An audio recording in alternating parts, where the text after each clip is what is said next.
Hello, everybody. We've got a show that promises to be at least mildly interesting for your listening and watching enjoyment. For the monologue, I'm talking about how the greed is good ethos of the 80s encroached into all parts of society. In the interview, we've got Harshita Ganesh, an attorney at CMBG3 Law, who provides us coverage of recent legal changes seeking to combat deepfake porn and revenge porn. In the counter program, we're bringing back the Wheel of Justice for Harshita. Now, it's time to talk about the time when toys became big business.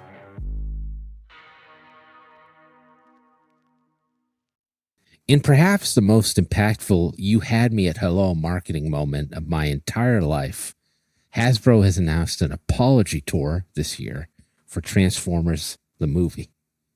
Transformers the movie, if you were unaware, came out in 1986, 40 years ago, and it is now re-releasing in movie theaters with a 4K update to boot on September 17th of this year. I will be there. Throughout the year, there will also be fan events as well as custom toy releases.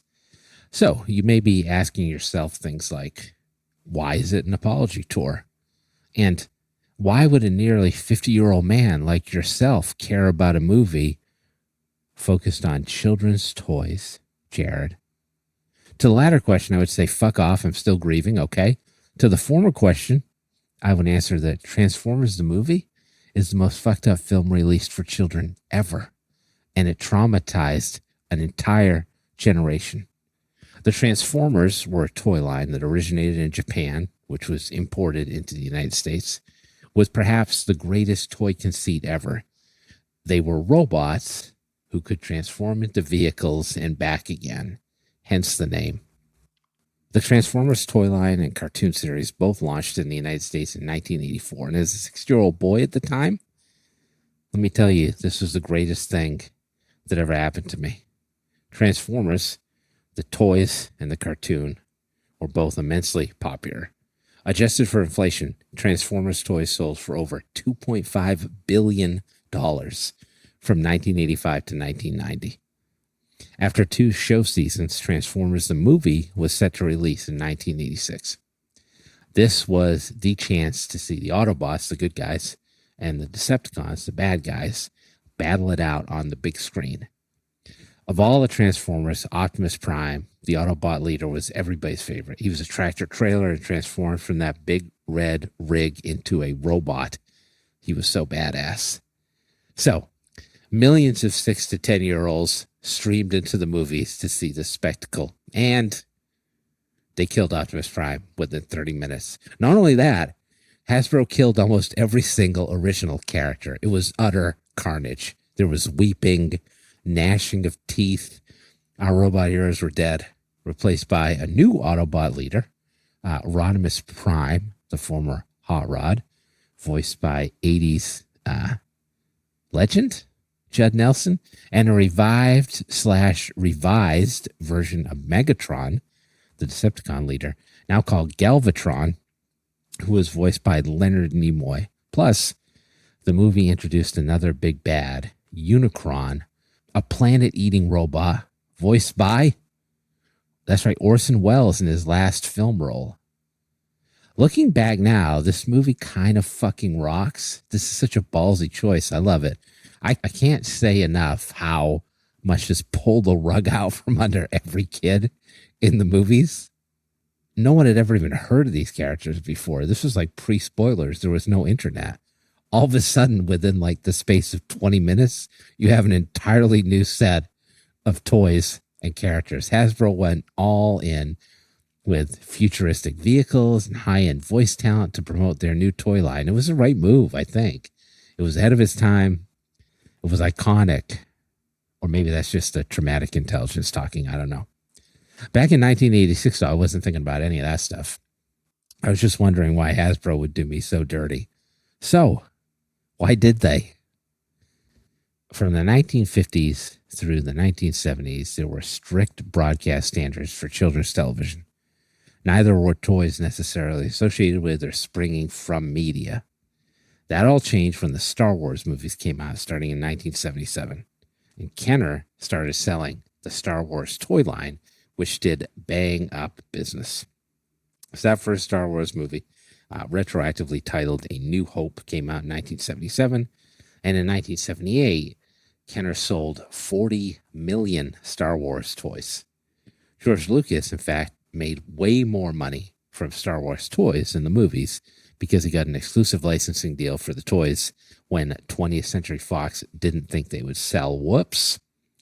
Now, while it was clear by the early 80s that toy tie-ins could be a big business, the Reagan administration added rocket fuel to the fire when the FCC and the FTC largely deregulated children's television. Prior to the Reagan era, there were effective limitations on the length and nature of advertising to children on TV.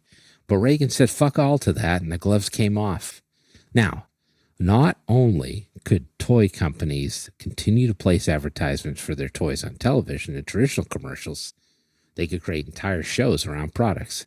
Series length SpawnCon. This was the opposite of the Star Wars scenario, where the media spun off the toys. Now, the toys could be created first, and the shows could be built around the toy line. With millions of latchkey kids appearing in the 1980s who were home alone after school, waiting for their parents to come back from work, there was nothing to do but eat cereal and watch TV, trust me. So, a wave of toy line and studio partnerships started to spring up. He-Man and the Masters of the Universe was a Mattel, that's the toy maker, and Filmation, the animation studio collaboration, and it was perfectly timed, having already been in development before Reagan was elected. And it was really the first true toy-to-show television series. And He-Man was great. He-Man is just a jack dude whose alter ego is a weakling prince. He's got a little Captain America in him, and it's like the toy/animated version of Conan the Barbarian, though He-Man was developed independently. He-Man had a green tiger that he rode, naturally, who featured weak and strong iterations as well. He fought Skeletor, an equally jacked man with a skeleton face who was his mortal enemy, defending Castle Grayskull against him. They had some wild characters in He-Man, man. Like Trapjaw. He had a metal jaw, kind of like Jaws from James Bond. Manny Faces, a dude who had 3 faces and was obviously Portuguese, since his name was Manny. And Fisto, who, yes, simply had a giant fist. You know, eventually they started to run out of ideas. My favorite He-Man was Battle Damage He-Man, who took damage to his chest. He'd get hit with an axe, and the chest would spin around to show a big scar. Yeah, we didn't have the internet back then.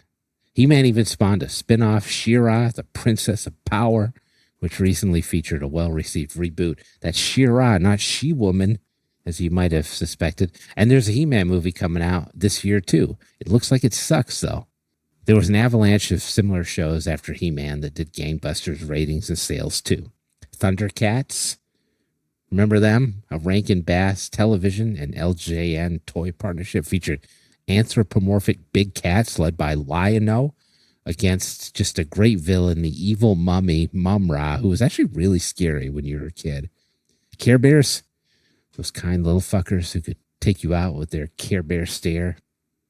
Gem and Holograms, perhaps the greatest girl group of the 80s. G.I. Joe, the partner product to Transformers from Hasbro featuring military figurines. My Little Pony, kind of like horse Care Bears who had butt tattoos with special powers. Yeah, maybe I shouldn't say anymore. And of course, the Transformers themselves, among others.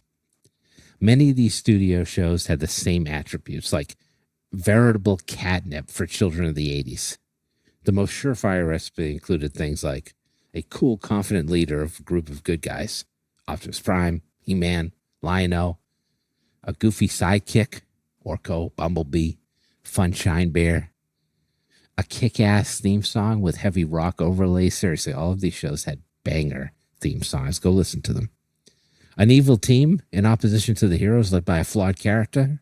Megatron, Skeletor, Cobra Commander. Amazing Lairs. Castle Grayskull, Cat's Lair, Starlight Mansion. I Need a Lair. Cool vehicles. Attack Track, Havoc, the Thunder Tank.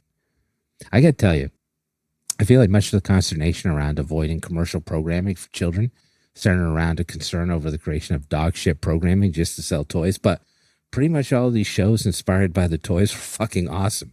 It's still emotionally resonant for me 4 decades later. Even some of the misses from this decade of children's television were pretty enthralling. Silverhawks, if you remember them, was created by the same team that built the Thundercats, but these were half robot, half human space adventurers who could fly. Hell yeah. Like RoboCop, but in space with multiple RoboCops. Each had a companion robot hawk, of course. There was the brave leader, randomly a country singer, male and female twins, and a child whose suit was made of copper, not silver. Copper Hawk? No, Copper Kid. Good guess, though. Kid with 2 Ds. They would all fight Monstar, an alien who could transform into a robot. He was like Space Mum-Ra. Silverhawks was fucking awesome, but the developers of Silverhawks made the mistake of releasing the companion toys a year after the show premiered. Come on, guys, that's not how it's done. They did not sell well enough, and there was no season 2. R.I.P. Silverhawks. Probably my favorite forgotten 80s toy placement cartoon, though, was Mask. M.A.S.K. was developed by Kenner after the Star Wars toys started to fizzle out post Return of the Jedi, and was meant to be a combo platter of G.I. Joe and Transformers. The heroes and villains would conceal their real identity with masks, hence the name, and they would each have a vehicle that transformed into a different type of vehicle. Hell yeah. For example, Matt Tracker, the leader of the good guys, had a badass red Camaro with gull-winged doors that turned into a jet. Matt led the group Mask, Mobile Armored Strike Command. Yes, command with a K. No notes. The bad guys were called Venom. That's vicious, evil network of mayhem if you're nasty. Mask has some of the best character names in television history, like Hondo McClane, Miles Mayhem, and Lester Sludge, all aliases I now use at various hotels around the country. All the vehicles were fantastic, and the toys were some of the best of the era. Really solidly built.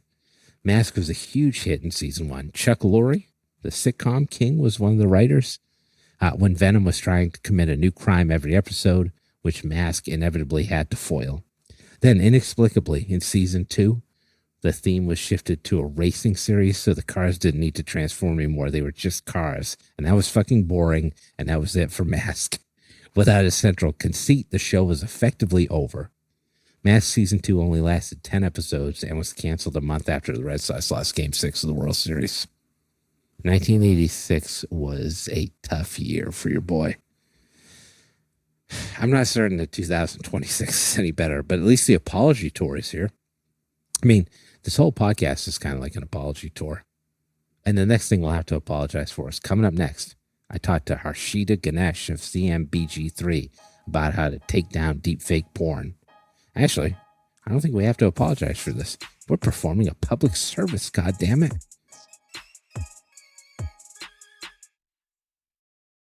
Well, I've effectively run out of things to say, which is awkward because this is a podcast. So I'm going to work on my shadow puppets. Let's see if I can make a bunny. Nope, I can't.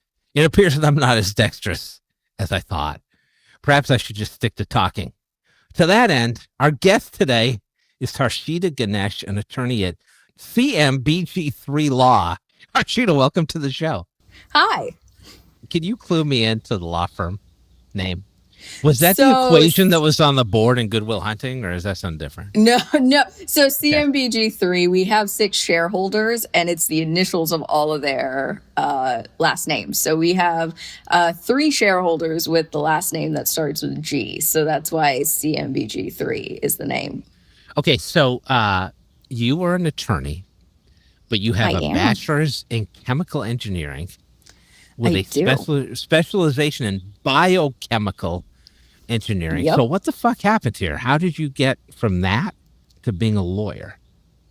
So I always tell this story that kind of encompasses the ironies that is my life. But in 9th grade, a really good friend of mine kind of dragged me into joining mock trial. And I was like, girl, isn't that kind of for the theater rejects? Like, what? And she's like, kind of, but join, you'll have fun. And so I said, okay, fine, I'll join it. And I had a blast. And I was raised in a very quintessential South Asian household. Your three careers are, well, it's really two. It was doctor or engineer, right? And I thought I was going to go to medical school, and that was kind of the plan. And I joined law school, and sorry, not law school. I joined mock trial, and I absolutely fell in love with it. We had one of the best teams, in Texas. Our high school had one of the best teams, and I had a blast. And I went home one day to my dad, and I said, I think I want to be a lawyer. And my dad, with he's kind of a serious guy. He kind of was like, all right, but get an engineering degree first.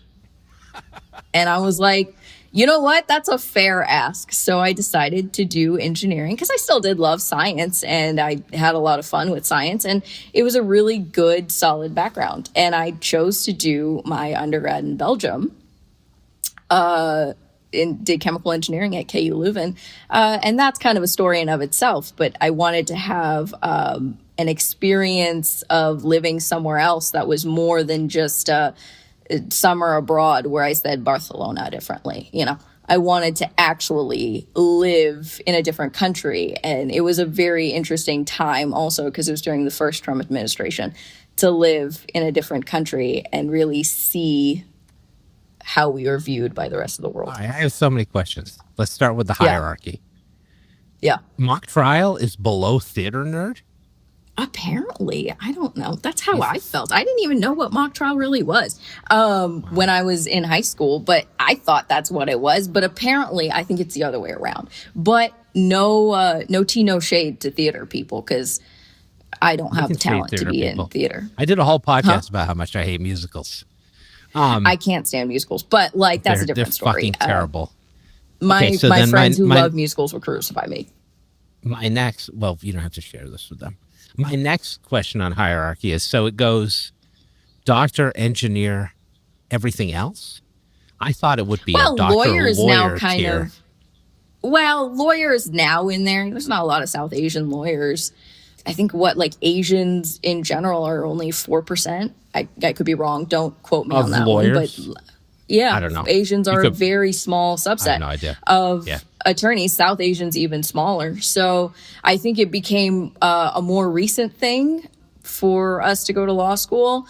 I didn't grow up around any attorneys that were, who looked like me at the time. So for me, it was new. I had to figure out a lot of things for myself as to how being an attorney works. I'm over here surrounded by white male attorneys. I mean, I had some awesome white male attorneys who were great mentors. So not going to knock that. They definitely have helped me a lot in my career. So I'm just here mostly just acting like a stupid asshole on this podcast for an hour. But I do try to cover some serious topics every now and then, just to give people a window into how we operate here. I didn't know we'd be covering this topic until about 10 minutes ago, because I forgot what you told me you wanted to talk about on the show. However, we're doing it now. Yes, we are. We want to talk about, broadly speaking, and we'll get more into this, deepfake, porn, and the effect that has on women.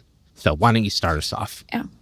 So I think this is a really interesting conversation to have, especially because of the Take It Down Act that kind of came into effect last year. So tell me what that is in the audience, too. I'm not sure everybody knows what that is. I'll get into that. But the Take It Down Act was signed by Trump into effect last year in May. And on that date that it was signed into effect, it criminalized the distribution, creation, and even the threat to create non-consensual pornography using AI. And also, as of tomorrow, companies have to, Meta, Twitter, X, whatever, they now have to have a protocol for as of May 19th. They have to have that. Yeah, go ahead. Yeah, as of May 19th, they have to provide a protocol to make it accessible for people to request the takedown of such material. And they have to take it down within 48 hours.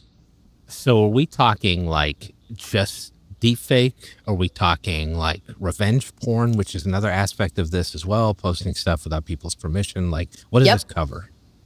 So it covers that as well. It covers all of it. It covers revenge porn. It can, because it is, a lot of deepfake pornography is non-consensual, and data has shown, according to the UN, the UN had a news article in March of 2026 that kind of cited a study of a 2023 report that 98% of all deepfake videos online are deepfake pornography, and about 99% of those depict what was that percentage women. again? 98%. Oh my God. It is now, as of 2026, the numbers vary depending on who's citing the report and what pool they're looking at. Now it's slightly less because there's a lot more deepfake videos, like of current events and things like that. But as of 2023, 99% were, or 98% was deepfake porn. 99% of that depicted women. The magnitude in terms of like the number is surprising to me. What's not surprising is how many depict women. Like that would be my expectation, frankly. Yeah. And children. So a really interesting study, I'm trying to remember the numbers per se. So the Center for Countering Digital Hate estimated that Grok generated approximately 3 million sexualized images, and 23,000 of those images depicted children in an 11-day period alone from December 2025 to January 2026. And what was really interesting about when that happened and that study came out was, instead of Twitter or X, whatever, Musk saying, oh, yeah, no, we're going to stop. We're going to put guardrails to make sure this doesn't happen. He hid that feature behind a paywall. And it's called spicy mode. So you can pay America's second to be able biggest to do dipshit. that. What a surprise. Yeah, really, though. But what it was also interesting was, in Europe, the Libby Committee, which is the Civil Liberties Committee of the European Parliament, banned the use of nudification apps in Europe in March of 2026 as a response to this. So the European Parliament did something pretty awesome in response to that very quickly. So the whole issue here is that Before AI, you go on, like, is it a nudification app? Does that just mean like you're basically like using an app to strip someone of their clothes effectively? Exactly. And these are so easily accessible. It takes 10 minutes on the internet to find these. They can be cloud-based. They are the accessibility is really high. And if you are slightly tech savvy, you can avoid being traced for using these apps. So the EU has banned those, but the US has not yet. No. But the US, in its credit, has created the Take It Down Act has come into effect. It is very difficult to control the dissemination of such images because once it's on the internet, it's hard to control. Copies get created. Internet's forever. Internet's forever, right? And a lot of journalists have had this happen to them. A lot of kids have had this happen to them by their peers. Their peers are creating deep fake nudes of them and now spreading I have a new it. nightmare. That's actually how the Take It Down Act came into being.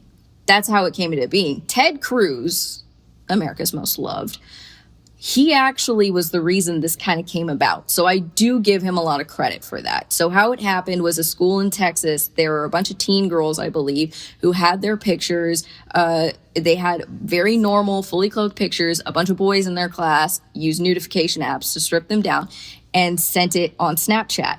They couldn't get it down. They called Snapchat. They tried to do everything to pull it, and they couldn't. They contacted Ted Cruz. Ted Cruz contacted Snapchat, had it removed.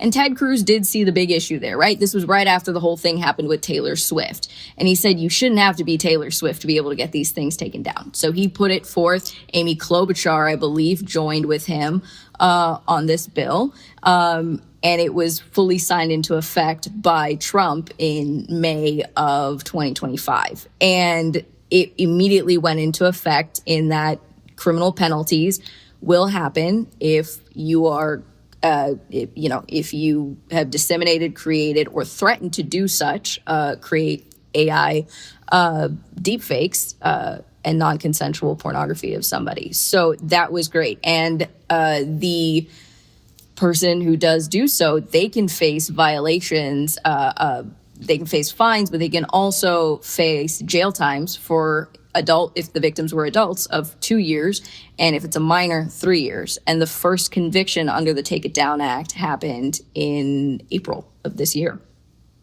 And what happened there? Was that individual, and how much time did they get? It's an individual, so he's still awaiting sentencing. His conviction happened in April. He basically created an insane amount of deepfake porn imagery of several women and young men that he allegedly knew, sold them, and was keeping several of them for himself. It was in Ohio, and the DOJ brought enforcement against him, and he was convicted for that, for this offense. And so, an interesting thing to point out with the Take It Down Act is that it is like, because it is a criminal enforcement, enforcement has to be brought by the DOJ. So, as a victim can't, like with any criminal action, they can't bring in. I'm laughing at that. It just seems quite ironic at this point that that's where we are. Right. Given the situation we are in, right? The DOJ has to bring in charges against the individual for So there's no committing state-based right to action at this point. Criminal right of action, it varies. So 45 states do have AI laws against non-consensual pornography, or the AI generation of using AI to generate non-consensual pornography. Yes, there are 45 states that do have laws in place. 5 don't, but it's just because their laws don't bridge the gap with the AI issue. So it doesn't explicitly say that AI comes in. Are those civil penalties or criminal, or a mix of both? Like, how does that? There's a mix of both, but as of civil penalties right now, the thing is with the Take It Down Act, right? It's criminal. But the Defiance Act, which is brought by Alexandria Ocasio-Cortez, is passed the Senate and it's waiting for House approval. But this one brings federal civil remedies for the creation and dissemination of non-consensual AI-generated pornography. And Paris Hilton is a big endorser of it because she's sadly suffered from this happening to her, like many other celebrities. So fingers crossed that goes through. But just because the Take It Down Act is a criminal act, that doesn't mean it cannot be used to bolster civil claims. So, for example, negligence per se, we all love negligence in common law tort doctrine, right? So, spoken like a former mock trial member. Love it, right? So basically, the court can use the law as a standard of care, right? It can say that the defendant broke this law, so they can be presumed to have breached their duty of care to the plaintiff. So, you can argue, right, that the violation of the federal law constitutes negligence per se, and the act was explicitly designed to prevent the harm the victim suffered, right? Psychological, financial, reputational harm because of this non-consensual exposure. So, and the victim is the exact kind that this law aims to protect. So many courts would allow a jury in a civil trial to be instructed that by breaking this law, it's evidence of negligence. And in some jurisdictions, it may be even used as conclusive proof of negligence unless the defendant can excuse the violation, which would be very difficult. And it can be, if a court's hesitant to apply negligence per se because statutory interpretation, right? Some courts will see that the lack of creating a private right of action, maybe Congress, like the congressional intent to not have that, or legislative intent to not have that private right of action. But the act still can serve as a strong evidence of what a reasonable standard of care would be, like in situations involving this intimate content. So we can even apply this to a platform like Meta or X. But so let's to center this again, like you've got these rights against individuals, so perpetrators, basically, right? Those who produce and disseminate images, which is a new thing. But then traditionally, there's been this issue where there are companies who are allowing these images to be created and also hosting the images. So go ahead. Exactly. So we can use this act to bolster a claim if you were to bring a claim against Meta to say that there's a standard of care that these companies failed to abide by, right? So normally the Communications Decency Act, Section 230, would shield major platforms from liability of user-posted content, right? But in specific factual cases like this one, the platform can still be on the hook. So, for example, the Take It Down Act says you have 48 hours to remove such material once it's kind of brought to your attention, right? If a company drags its feet and takes 3 weeks to remove it, a lawyer can say, hey, the benchmark is a 48-hour rule. It was put in this statute. Like, you have to remove it by now, right? And a lawyer can highlight that congressional intent. And this can be used to argue that they breached their duty of care by acting unreasonably slow. So also, if by May 19th, so tomorrow as of recording, a company does not have a clear reporting mechanism at all, this violates the Take It Down Act's requirements, right? So it can say you fell below standard of care, that a prudent company should have met in 2025 and May 2026, right? So we've seen this dynamic play out before, like with HIPAA laws on what like a doctor's duty of care is in protecting patient privacy, right? And we can kind of expect the Take It Down Act to act in a similar way. And, another way that we can hold, in civil court until, the Defiance Act comes into play, if it does, fingers crossed, is we could use it to support the VAWA Act, right? So the Violence Against Women Act. Unbeknownst to a lot of people, in 2022, it was reauthorized, and it quietly created a federal civil cause of action for victims of non-consensual pornography. And it was codified, I believe, in 15 USC 6851. And we got an audience of lawyers. They can look it up. They'll look it up, right? So this allows victims to sue perpetrators in federal court for disclosing intimate images without consent, provided that there's an interstate commerce nexus, which online usually does satisfy, Pretty right? much, yeah, so guaranteed, right? This can strengthen your cause of action again, because it can show that Congress twice said that this kind of behavior was improper, right? So now acts using this to bolster using it to support VAWA has not really been reported on or documented as much because it's rather recent. So a lot of these have I'm sure these causes of actions have been brought, but they're probably settled in they've probably been resolved in a confidential settlement or, ended rather quietly or in a default, right? So before we move ahead, what do you think the reporting mechanism is going to look like? Is there some insight into that?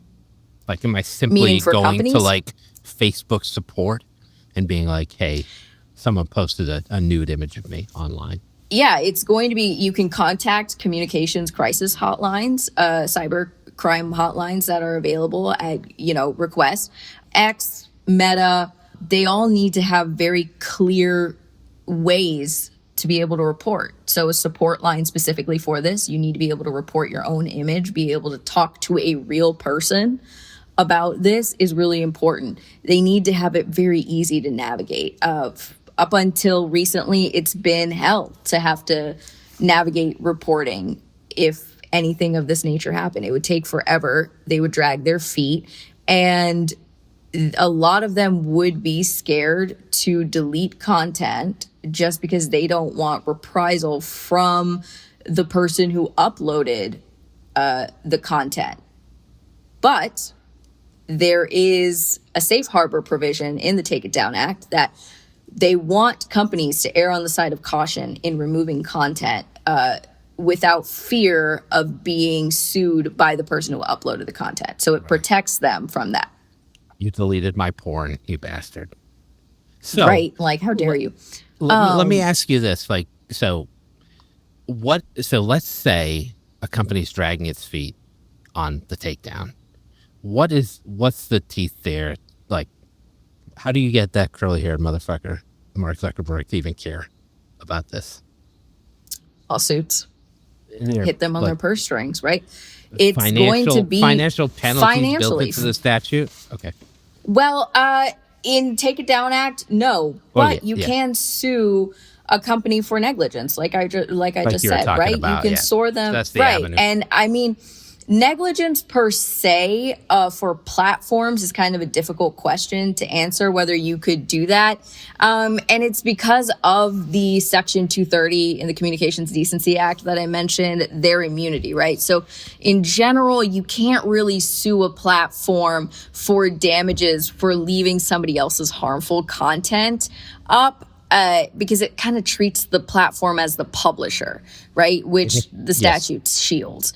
But you know, the Take It Down Act does not create a Section 230 exception for civil suits by victims. So that does leave enforcement up to the FTC. So a direct negligence claim against, say, Right. Meta, Brendan Carr, get will on that likely be shit. barred.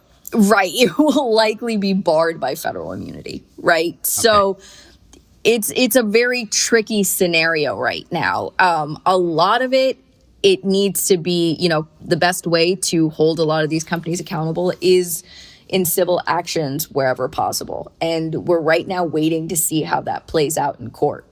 Yeah. Anything else you want to add on this that we have missed? Anything you want to Oh, hit there's before we? so much we can talk about, but this is, I think, one thing I do want to add is a lot of these issues with AI were very easy to anticipate if you just allowed a woman in the room. Oh, I like this. And Go ahead. Yes. if you had just allowed a woman in the room to speak very loudly and very freely about these issues when the emergence of generative AI came out, when there was a lack of guardrails, and whenever you're sitting down in the compliance room, if there is not a woman at the table who's able to speak freely, you will miss these things. A lot of, I think what the data is, 91% of software developers in the AI space are men. Yeah. A woman would have seen this coming 5 miles away Yeah. immediately, Absolutely. right? Like, let's talk about Meta glasses. What is the need for Meta glasses? They want to now put There in is no facial need. recognition No need. in the Meta glasses. Like, a woman can immediately tell you that is a problem for victims of stalking, harassment, and in general. I don't want a random creep on the street to be able to know who I am. That's going to be a problem. We all know how it's going to be used and abused. Let women in the room and let them talk. Let them speak, because this is how you prevent these issues happening.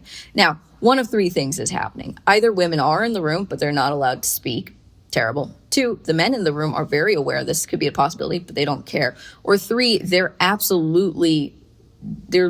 dumbasses and they just don't anticipate this happening. None of these three things are great. I don't think number 3 is what's happening. Yeah. So I think this is I willful do, and intentional. I do too. And it's kind of just a new way to control women and keep them quiet. I'm not surprised this is happening. It is really scary that it's happening, especially that children in high school and middle school have to be worried about this, that young girls are very painfully aware that this is a reality. For me, when I was in high school, a lot of it was don't go out late and don't drink anything that you didn't open yourself. And now women have to be like, don't have an online presence because it will be used against you. And you don't know if images of you that you did not consensually agree to are being used. I mean, there was a report recently that there was a group of men who were using images of women without their consent to create AI OnlyFans, basically, of them and selling it and teaching yeah. courses and selling courses on how to do that. Yeah. I'm not Yeah. shocked to hear though. Like, this is insanity. And it's just a new way to shut women up. And, I'm not surprised this is happening. And I really don't think tech companies with this administration are going to self-police unless there's serious, It's not serious gonna happen. damages involved. They don't give a fuck. Yeah, I mean, Yeah. disrespect for women is one of the biggest problems this country has and has for a long time. Yeah. Last thing I want to ask you is, and that was all well said, what if there are attorneys out there who are like, I would like to help to get involved in this as like a social justice activity? How would they do that? Well, for them, find law review journals to publish on, bring awareness, simple as writing articles on this, talking about it, doing research, offering to do pro bono work for women who have had this happen to them. Work with your state AG's office to see how can we strengthen legislation. Find areas that are of interest to you and see whatever you can do. Community awareness is a big one. People don't talk about this issue because there's a lot of shame associated with it. It's a taboo topic. People don't like talking about it. Shame is not on women. It never has been, and it shouldn't be. But it is, unfortunately, placed. But be loud. Talk about it. This is a problem, and it's going to get worse. It already is. Find ways to get involved in your local community. Bring education to children. If you have sons, have conversations with them about consent early and tell them about these things, and that participating in things like this, not allowed. You need to be better than that. And have conversations with young girls that, like, if this happens to you, tell us, talk to us. Sextortion is becoming a big problem because of this too. Yeah. And a lot of kids don't want to tell their parents because they're afraid of getting in trouble. Talk to them. Talk about it. That's the easiest way to bring attention and support the conversation around this. As I think as men, you guys have the biggest amount of power in affecting change by talking about it and making sure that your bros are aware that this is not acceptable behavior. Yeah, that's why I keep my children in activities 24/7. Those are all great points. Keep talking. It seems extremely trite at this point, but we are going to move on to our next stupid game segment. Will you come back for that? That'll be our palate cleanser. Yes. Okay, we'll do that next.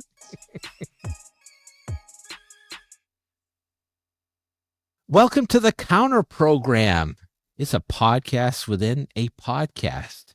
This is a conversational space where we can address usually unrelated topics that I want to hit at a greater depth with my guests. Expect no rhyme and very little reason. Harshita, welcome back. Hi. I would say that we build this segment. I'm scared. I would say that we built this segment just for you. Oh, God. Okay. I would say that I built this segment just for you, but we ran it last week as well. I just love it so much. It's called The Wheel of Justice. Have you ever been to Bukowski Tavern in Boston? I have not. You should go. Okay. Basically, noted. they have a wheel. They have a wheel at the bar, and if you want something to drink, you can spin the wheel, and whatever the wheel selects, you drink. You buy and drink. The wheel is wise. The wheel is just. We just spin the wheel, and whatever category comes up, I'm going to ask you a question associated with that category. Sounds Are you ready good. to play? I am. Okay. If we never get through all of them, I think we'll do about 6. So, all right, let's go. Evan, the bearded Vanna White of Legal Late Night, please spin the wheel. So our first category is ups and downs. Category 1, ups and downs. And the question is, what is your favorite amusement park ride? Okay, I'm going to say something, and I've never been on an amusement park ride. Oh, good. I was hoping this would happen. Yeah. How come? Well, no. Does it count if I was on the, what's that one in Disney World or Disneyland where it's like the little world after all, that one? It's kind of creepy when you think about it. After all? It's a small world. Yeah, I was on that when I was 3, and I really have no recollection of it. I've just never been a huge fan of amusement parks. I get motion sickness very easily. I wish I had the glasses with me, but I have these dumb-ass motion sickness glasses, which literally are like, it's like glasses, like circle here and circle on the side, and it has like the liquid that goes on. I have to use it when I play video games. Oh, that's crazy. I don't even know what that is. Yeah. Amazon. It's a small world after all, as some people call it. It's a little world here and there, I think is how you described it. Yeah. That is not a great ride. Yeah, no, I was never into, adrenaline stuff like roller coasters and stuff. I love roller coasters. The crazier the better. Let me ask you this. You're a gamer. Mm-hmm. What's your favorite video game? Okay, so I'm not really a gamer in the truest sense, so I know a lot of the boys will crucify me. You don't have like I used to play stream or anything? No, I don't. I'm not into that. I do love watching indie horror Twitch streamers, and just like Hmm. while I'm working in the background, if I'm doing something rather boring, I will like play that in the background. I find them hilarious. I I get used to that. play a lot of League in undergrad, just to bond with more of the Can I boys in my class. League of Legends? Is that what it is? Yeah, Okay. yeah, I don't really know yeah, what that is, but I know the name. yeah. And then I have, I have like my Nintendo Switch, so I like to play a lot of cozy games in the evenings. Like So an Animal Crossing or something like that. I do have Animal Crossing. I do love me my Animal Crossing, and then Sims. I do love my Sims and like all the mods that come with it. So that's Oh, kind of one thing I I know do. about the Yeah. mods. I purchased quite a number of mods. See, the Wheel of Justice is fun. It could take any number of directions. Should we It spin it clearly again? can. Let's go Let's spin again. it again. Bun Bun in the in the oven? oven. Okay. Bun in the oven. All right. Who's your favorite pop culture baby? Pop culture baby. Yeah. Like present, past. The Lindbergh baby is on the table. Oh my God. Pop culture The baby. baby I don't Yoda is think on the table. I don't think I really pay attention to pop culture kids. I will say the ones I get the most amusement out of are like Beyonce's kids, like Blue Ivy, because she's now stepping into like her mom's shoes. So I find that interesting. The other thing with the bun in the oven is like Rihanna keeps getting pregnant. I need her to stop getting pregnant. I need her to Okay. release an album. So Yeah, I mean, Rihanna's been late on a new album due to yeah, various because she keeps pregnancies. getting pregnant. When was her last album? I don't even remember. I think she did a song for like a Disney movie, like a Rio or something. Hmm. But Oh then she's not shit. like released That an was a long time album. ago. I mean, I get it. I mean, I look at ASAP Rocky and I'm like, okay, I get it. But like, come on, stop having babies. I need an album. Like the summer All right, needs an Rihanna. album. Recession pop needs to go hard, and I need Rihanna to come out with an album right now. All right, Rihanna. We need to follow up to Brad Summer. Get on it. Yes, All right. yes. Next spin. Let's spin it again. So far, we've gotten two entirely pop culture questions, which I'm always excited about because I think those are more interesting than the legal specific questions. I'm always terrible at pop culture questions. The singularity, part two. You may be asking yourself, what's the singularity, part one? Part Maybe we'll one. find out. Maybe we won't. What is your favorite AI tool for usage in your personal life? So here's my hot take. I try to avoid AI as much as I can in my personal life. But Love it. if I have to use it, I like Claude. I like Claude is Claude, great. and I like Perplexity. But I prefer to avoid using it because I do believe the people who don't use AI to cognitively offload a lot of tasks will kind of reign to be more, well, intelligent in 10 to 15 years. So I try to avoid it. I'm trying to go back actually more to old school ways of doing things because I feel like, with all this technology we're implementing in our lives, everybody's getting incrementally stupider. I don't disagree. Are you out there like carving scrimshaw or some shit? Like, No. or you back in the I cottage just, economy? no, I actually am kind of considering getting a flip phone and going back to that. Like that's kind of where I am, like the crazers Oh, or heaven. like, the slide. What a I joy. just I do personally think that we went downhill as society the second smartphones happened. We did not need smartphones. It was too much. At that point, we really just lost all meaning and enjoyment in society. Evan knows that I did not have a smartphone until last year. I had a flip phone. Really? Yes. Good for I think that you. I think that the creation of the internet destroyed everything. It sucks. I And don't yet think here the we are creation of the podcasting internet online. did, but I do think the ability to have access to it at every second of the day is what made it terrible. We don't need to be bombarded with information all the time. I don't need to hear every horrifying headline.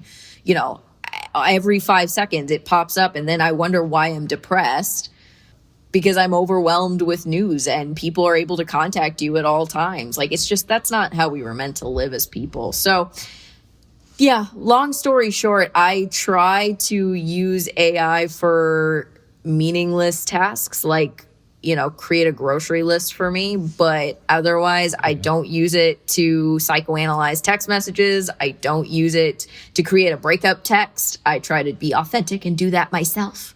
And I don't use it for, I try to just avoid using it altogether if I can, unless it's something that's like low level or it's not going to impair a skill long term. What would the cave people say about all this? I think they would say, "Spin the wheel. We need another question." I think the cave people would be sent into psychosis. Yeah, probably. Space City. You might know what I'm going to ask about. No? Houston, Texas, Oh, okay. known as Space City. If I go to Houston, what is the one thing I should do? So I'm from Houston. I lived there for many, many years. And I would say the one thing to do if you were in Houston, aside from NASA, if you have kids, that's great. Go do NASA. Kima Boardwalk Is NASA a place that one can visit? Yes. That, They like have NASA the headquarters? tours. Well, it's Houston, right? So it's the crap. What's the term for it? It's control center, right? You don't get to see right. Yeah. the intimate stuff, but they do have like replicas and they have really great tours. I think the last time I did one was like 10 years ago or something like that, and I did it with my family. Okay. But it's a lot of fun if you have kids. Another thing is Kima Boardwalk. It's Houston's kind of like theme park boardwalk. It has amusements. It's great in the summer. Galveston Beach is great. The beach itself sucks, but they have some great food. The beach itself, Kima Boardwalk, I'm noticing there are quite a number of rides there, which I'm assuming you'd be avoiding. Yes. I'm the grandma who just like walks on the boardwalk and just watches the seagulls. Yeah, not much for Kima Boardwalk, NASA, Galveston Beach. Houston is a great place to live, not a great place to visit, if that makes sense. That makes sense. It's just like, I feel like Houston is so kind of like sprawling. Boston. It's just like a gigantic. Yeah, I think. Yeah, I mean, I also think Houston's like so much bigger. Huge. Than Boston. It's huge. It's crazy. It's huge. Yeah. Speaking of big things, let's spin and get our next question. What's the next big thing? There's still a lot of legal stuff on the table. Singularity Part 1? Oh, no, capital idea. No, sadly, capital idea. Okay. All right. What's the best law school in the world? Are you asking me what the statistic, like what the ranking is, like factually, or what my opinion is? I'm asking you for your opinion. Oh, Georgetown, hands down. That's where I went. I love the school. Ride or die for Georgetown. I love the place. It's such a great place. It's not as snooty like most T14s are. It's an awesome place to be. It's in D.C. We're less than a mile from the Capitol. You can see the Capitol from the law school. You can walk to the Supreme Court. It's a great place. Great faculty. Great people. Loved Georgetown. Any professor you would like to shout out here on the show before we move on? I think Abby Lowell, he was one of my favorite professors I had. Loved him. All my professors were fantastic. They all were just really, they were truly top of their game and taught me so much. I love Victoria Nurse. She was amazing. All my professors, fantastic. A+ to all of them. I don't think I had one which I didn't like. Also, I still do have a mild grudge, though, against Professor Zitnik. Not because of him, but he taught my corporate law class, and I really did not love corporate law. But it's not against him. He made that class really hard, which he should. As he should. But still, it was the last class I took in law school, and it was the one I did the worst on. Corporate law? Yeah. I mean, well, you get a little bit of senioritis going, and it's not as complex as chemical engineering, right? Well, it's boring. All right, let's spin the wheel because that's exciting. At least I'm excited by spinning of the wheel. Yeah. And what we have is Splashdown. Your favorite beach or body of water? Favorite beach, I will say. Why am I struggling to figure this one out? The most recent one I've been to. It's not Galveston Beach. It doesn't sound like. No. So I feel like that one went It's top of I the. have the most fond memories on Galveston Beach, but it was not my favorite. No, you have to shower for 3 days continuously after going to the Galveston Beach. It was BP's Like dumping swimming in the ground. East River. Yeah, it was like an oil spilled garbage can. So like it was a rough water. I will say I did love the beach by Chatham in Oh Mass. boy, did you just say And Chatham? then yeah, is that I'm not not what I even. said? We can't edit that out. That's gonna stand. Chatham is the Chatham, my bad. name of the beach. I did like the beach there. We'll I get like very the beaches testy in about Mass. that. I was born down by the Cape, so Yeah, okay, that's fair. So I loved the beaches. Like I like the Cape. Like I like the Cape a lot. But the problem is I just wish it got hotter in Mass because it's really hard to enjoy the beach. yeah, I agree. So Chatham Bars Inn, have you been there? Really nice If not. inn. Lots of sandbars out in Chatham as well.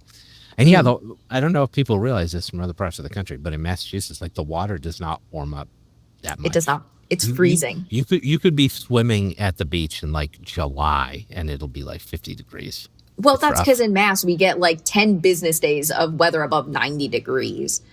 Pretty much. So whenever it's above 80 degrees, which is not that often, I am by the pool. I will be enjoying the pool because we do not get hot weather that often here. As one So, yeah. should. Let's do one more for the people. We usually only do 6, but I'm enjoying myself, so let's do 7. I don't want to end on a question of like your favorite beach. I mean, I found your response to be interesting. However, I want to see if something crazier comes up here. Let's see One if or this- the other. one or the other. I think this might be good. Okay, this is a good Okay. one. I want to end on this one. Would you eat a piece of black licorice covered in warm marinara sauce if in return you didn't have to bill your time for a month? This is my version of what? I need to know what drugs you guys were taking when you came up with that question. This is my version. What's that old show with Joe Rogan? This is my version of Fear Factor. Okay, if I had to have black licorice covered in marinara sauce and I wouldn't have to bill for a month, Yeah. 100%. Really? Yeah. Wow. I don't Yeah. think that offer's on the table from your law firm, but if It is were, not. But now I like know the if I hypothetical answer. billable hours Billing's is truly, bad. I never understood why people bitched about it until I started working. And I was like, oh, nope, I see why everybody hates it. It is truly the most frustrating part of being an attorney. It's not the thinking, it is literally having to bill for thinking. Now I just think in 6-minute increments. It's frustrating. Yeah, it fucks with your head for sure. It's the worst. So bad that you would eat That a I would piece do of that. black licorice covered with that. With- That was the nastiest food item I could think of. That was Yeah, family covered in friendly enough to put on the marinara podcast. sauce. Yeah.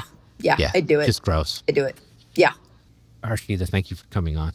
Of I had course. fun. My pleasure. Had fun. We covered a wide range of topics. We did. It was We'll have very to have you back serious.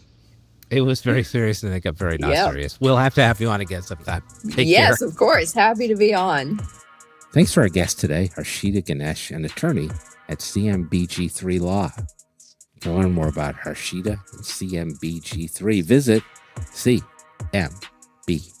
cmbg3.com. That's the letter CMBG, the number 3.com, cmbg3.com. Now, because I'll always be a 90s kid whose sexual awakening may have been partly spurred on by Chitara of the Thundercats, but whose true passion is burning CDs for everyone who would listen, I'm now just doing the modern version of that, which is creating Spotify playlists for every podcast episode that I record, where the songs are tangentially related to an episode topic. For this week's playlist, I'm rummaging around my memories again and have built a playlist of simply the best songs from 1986. What a year for songs. You can thank me later. And it's brought to you by the GoBots.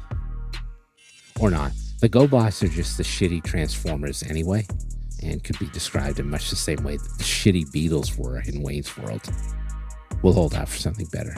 Join us next time when I reminisce further about the bygone days, because I do that every fucking episode. But you'll have to wait a week because we're taking the Memorial Day holiday week off, since I have better things to do.